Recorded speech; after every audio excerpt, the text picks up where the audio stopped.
So we're talking to Brantley Gilbert today, guys.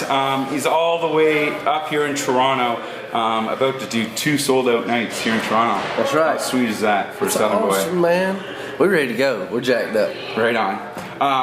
Let's start off back in 2009 when you released your first album. Maybe tell us the progression in the last, say, 6 years of Brantley Gilbert.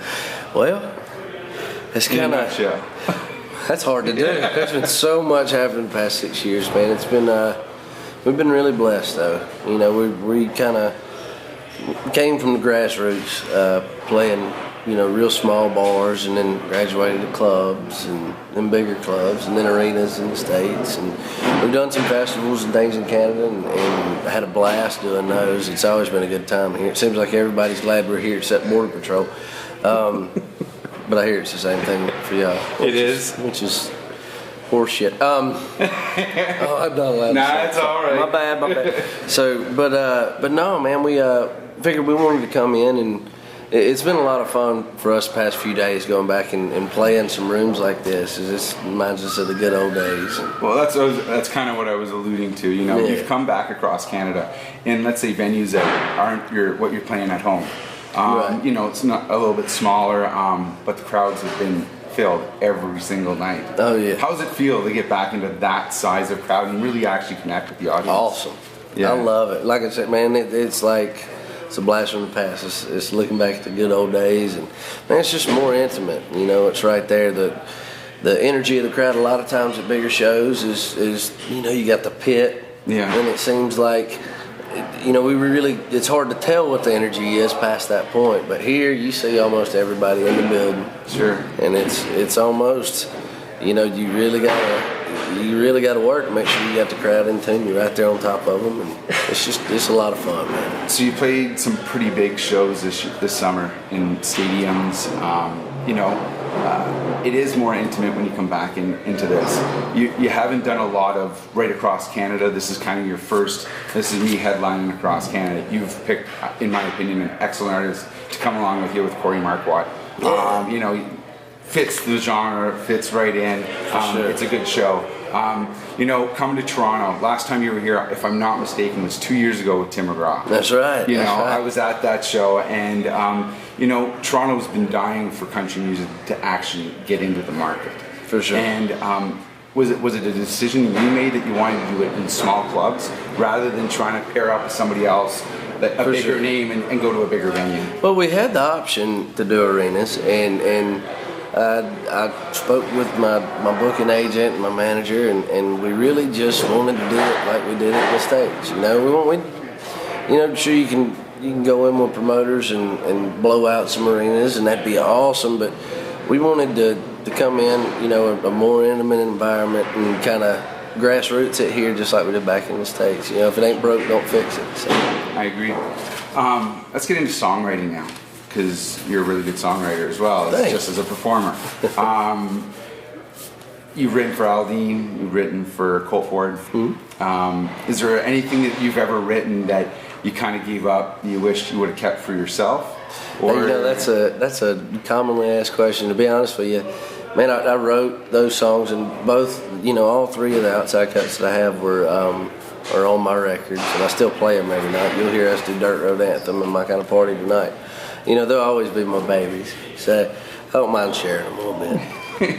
Now, speaking of sharing, you did a #1 hit with a couple of your buddies, Justin and Thomas. Yeah. You know, is there any ideas for collaborations? Because your May 14th was when you released your last album. Right.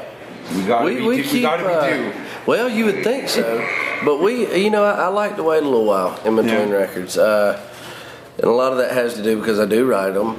You know, I write or co-write every song on my records. So, you know, it takes a little while. And I make sure, you know, all my records are chapters of my life. So I got to cover the good, the bad, and the ugly, and kind of got to live a little bit to let those things happen so you can write about them. So it's, you know, we're looking probably actually before another full-blown, we're looking at doing an acoustic album.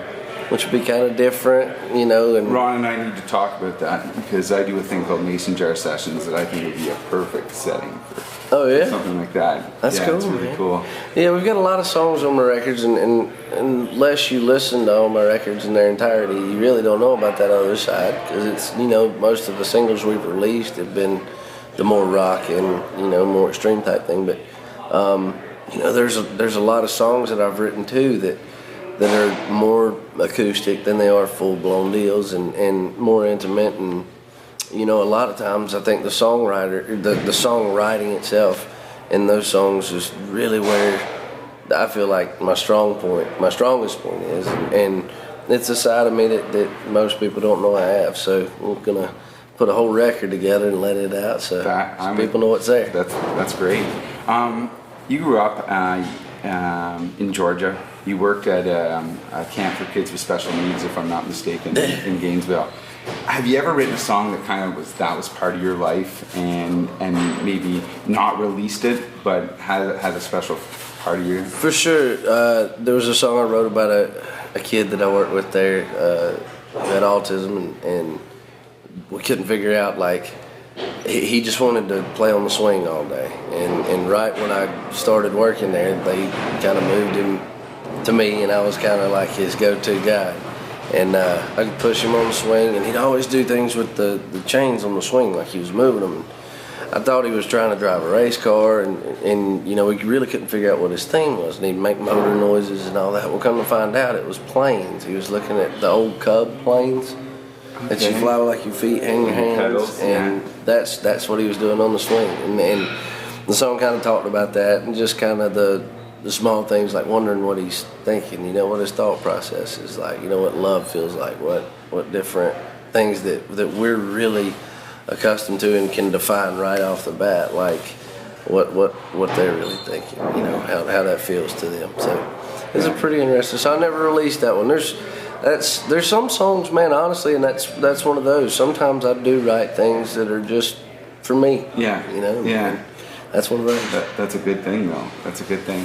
I think we touched on a little bit earlier, was you worked with a few of your label mates.